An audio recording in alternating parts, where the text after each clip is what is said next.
আজকেও চলে এসেছি আমি আপনাদের কাছাকাছি। আপনারা ভালো আছেন? আমি ভালো আছি। যেটা আজকে বলতে এসেছি, আমাদের বাড়িতে মা হোক, আমাদের বাড়িতে মা, বৌদি, বৌমা অনেকেই আছে। তারা নিজেদেরকে, নিজের স্বামীকে পায়ের তলায় রেখে নিজেকে অনেক বড় ভাবে। কিছু বাড়ির ফ্যামিলির মহিলারা এমন কাজ করে। আমি একটা মহিলা হয়ে একটা মহিলাকে বলছি, ডোন্ট মাইন্ড, কিছু মনে করবেন না। কিছু দেখি তাই আমি বলি, চোখে দেখি তাই বলি। তো আজকের কথাটা হচ্ছে গিয়ে, এই যে বাজারে যাই, পুরুষরা কিন্তু ইনকাম করে নিয়ে আসে, বাড়ির মহিলাকে দেয়, অনেক সময় দেয়ও না। তারা অনেক সময় কী করে, রাস্তাঘাটে হাজব্যান্ডের সঙ্গে যাচ্ছে, রাস্তাঘাটে কিংবা আমার বাবার সঙ্গে আর মাও যাচ্ছে, কথার কথা বলছি, জাস্ট মানে বোঝানোর ক্ষেত্রে। তো দেখা যায় কি করে, মা কী করছে, মানে আমাদের মাও মধ্যে মাঝে করে ফেলে, কিংবা কিছু কিছু লোক করে ফেলে, অবশ্য আমার মা করে না। তো নিজের প্রতি নির্ভর হওয়ার চেষ্টা করে। বর টাকা দিয়েছে, কিংবা বয়ফ্রেন্ড টাকা দিয়েছে, কিংবা বড়দা মানে বড় ভাই এই টাকা দিয়েছে, সেগুলো কি করছে, বাজার ঘাটে যাচ্ছে তো বড়দার সঙ্গে, স্বামীর সঙ্গে, বয়ফ্রেন্ডের সঙ্গে, টাকাটা তার কাছে নিয়ে রাখছে। আর যা কিছু প্রয়োজন হচ্ছে বউকে কেনাকাটা, স্বামী কিন্তু বগল ডাবায় আসছে, স্বামী বগল ডাবায় রেখে দিয়েছে, বরকে বগল ডাবায় রেখে রেখে দিয়েছে, আর বয়ফ্রেন্ডটাও বগল ডাবায় রেখে দিয়েছে। মানি ব্যাগটা নিজের কাছে রেখে কেনাকাটা করছে, যা লাগছে বউ কিনছে, যা কিনছে গার্লফ্রেন্ড কিনছে। কিন্তু তাকে তাহলে ছেলে লোকটা কী করতে গিয়েছে তার সঙ্গে বাজারে? এই প্রশ্নটা হয় না, আসে না আপনাদের মাঝখানে?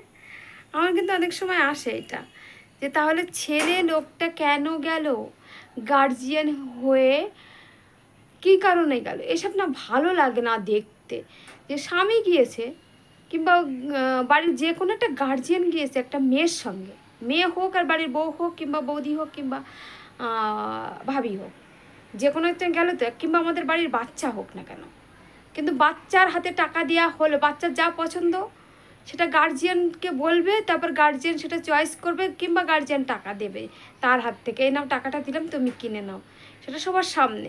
কিন্তু তা না, ওরা কি করে, ও তোমার কাছে টাকা রেখে দাও, আমি কিনছি, আমার কাছে টাকা আছে, নিজেকে অনেক বড় ভাবে। এটাকে দেখলে না খুব খারাপ লাগে। আমিও দেখেছি, আমার কটা বন্ধু বান্ধব গিয়েছে, তাদের বয়ফ্রেন্ডের কাছে কিংবা কারোর হাজব্যান্ডের কাছ থেকে সেম প্রবলেম করেছে। এটা কোন ধরনের? হ্যাঁ, আমার একটা জিনিস পছন্দ হলো, আমার স্বামীকে আমি বলতেই পারি যে কী গো, আমার এটা পছন্দ হয়েছে, আমি এটাকে নিতে পারি। আমার বয়ফ্রেন্ডটাকে আমি বলতে পারি যে আমার এটা পছন্দ হয়েছে, আমি এটা নিতে পারি, এটা আমাকে এত টাকা হয়েছে, এত টাকা বিল হয়েছে, তুমি এখনই দিয়ে দাও। ব্যাস, সে দামদার করে নিয়ে নিল, ব্যাস হয়ে গেল। কিন্তু তাহলে মহিলারা কেন করবে এটা? খুব লজ্জাজনক লাগে। বাড়ির পুরুষরা ইনকাম করছে, বাড়ির পুরুষরা তার স্বাধীনতার জন্য তাকে বাজারে নিয়ে যাচ্ছে, কেনাকাটার জন্য, শপিংয়ের জন্য, বাজার করার জন্য বউকে মধ্যে মাঝে টাকা দিয়ে যাচ্ছে। কিন্তু মহিলাটা বাজার করতেও যায়, করতে হয় অনেক সময় বাধ্যতামূলক। কিন্তু অনেক সময় দেখা যায় স্বামী বাড়ি রয়েছে, বউ বাজারে গেছে। এ আবার কেমন ধরনের কালচার? আমার কিন্তু এই কালচারগুলো ভালো লাগে না, তাই আমি আজকে ভিডিওর মাধ্যমে তুলে ধরলাম। যাই হোক ভিউয়ার্স, কিছু মনে করবেন না, আমার খারাপ লাগাটাকে আপনাদের সঙ্গে শেয়ার করলাম আমি, কিছু মনে করবেন না। কেন এই যে বাড়ির মহিলাগুলো নিজের স্বামীকে নিয়ে বাজার করে, করুক না, অসুবিধা নেই, তাই বলে স্বামীকে এটা অপমান করা হয় না। স্বামীর টাকায় বাজার করছে, স্বামী সঙ্গে রয়েছে, ঠিক আছে, বাজারে ব্যাগ ধরার দায়িত্ব কিন্তু হাজবেন্ডের, কিন্তু কেনার দায়িত্ব খালি বউর। বুঝতে পারি না গো, জগৎটা কোথায় এসে দাঁড়ালো। একজন বাইরে থেকে নিয়ে আসবে, একজন খরচা করবে, সেটা হচ্ছে বাড়ির বউ। কিন্তু দুজনের মতনই খরচা করবে। বাড়ির বউরা হয়তো শপিং করবে, আর বাড়ির বড়রা বাজার করবে। কিন্তু হয়তো ক্ষণিকের জন্য হয়তো পাল্টে যায়, বউকে বাধ্যতামূলক বাজার করতে হয়, বউকে বাধ্যতামূলক। কিন্তু বড়রা বাজার করাটা দরকার। কিন্তু বউরা লিস্ট করে দেবে কি আছে না আছে, কিন্তু এখন থেকে উল্টো হয়। এ কোন রকম? এটা কিন্তু আমার ভালো লাগে না। আপনাদের ভালো লাগে? আপনারা কিন্তু আমাকে বলবেন, আমি কিন্তু অপেক্ষায় রইলাম। আজকে বেশি বকবক করবো না, আজকে রাখবো, থাকবেন সঙ্গে, পাশে রাখবো আপনাদেরকে। তাহলে আসি, টাটা। খেয়াল রাখবেন বাড়ির বাচ্চাদের, বর্ষাকাল সর্দি কাশি সবার সব রকম হচ্ছে। পানীয় জল থেকে সবাই বাঁচুন, ভালো থাকুন, বাচ্চাদেরকে জল ঘাটতে দেবেন না, পানি থেকে দূরে রাখবেন।